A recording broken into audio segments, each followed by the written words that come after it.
Assalamu alaikum wa rahmatullah. 30 hadith on fiqh of fasting from the book Umdat al-Ahkam. About all these hadith are agreed up in Sahih Bukhari and Sahih Muslim.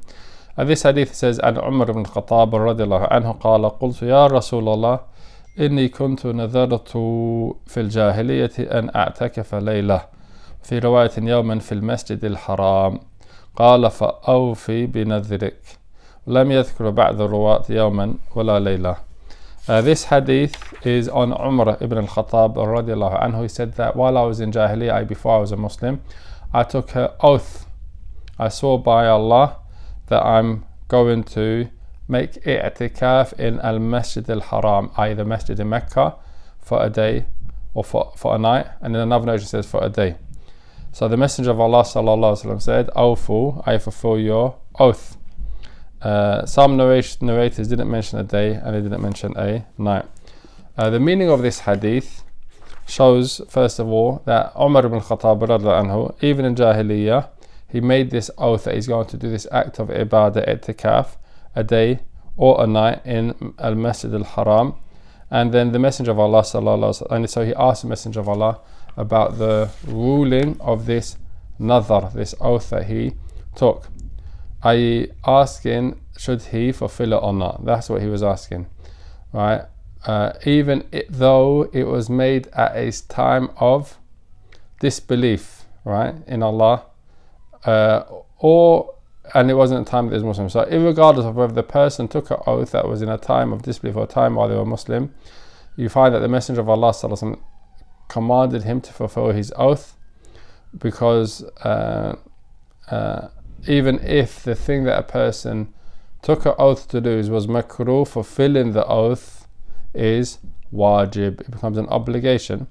So what you can benefit from this hadith, number one, is the obligation of fulfilling a vow or oath that a person did or took, even if they took it in the times of al-Jahiliyyah.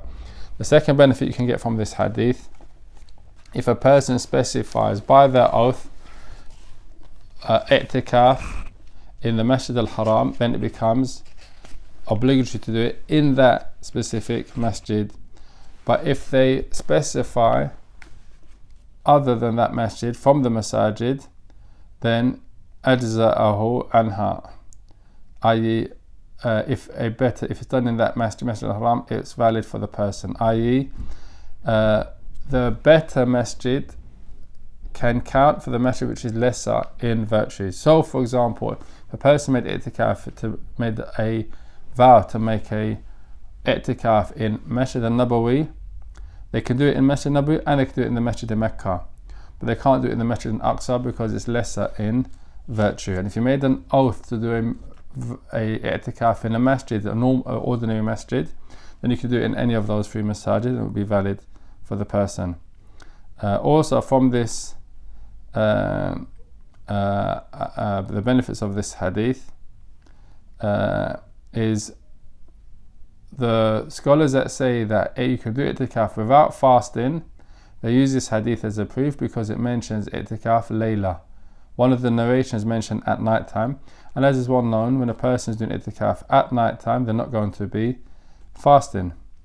Where if a person says it includes day and night, then in this case it doesn't support the argument, and it was making som a condition for i'tikaf, then that would also be valid based upon this hadith. So you can see how scholars, they have one hadith and they may be able to use that one hadith to support their opinion, which are two different opinions depending on sometimes the wording of the hadith, depending on other times the understanding of the hadith.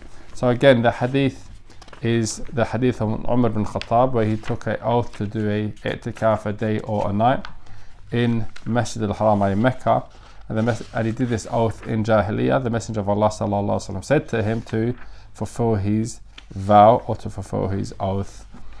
Assalamu alaikum wa rahmatullah.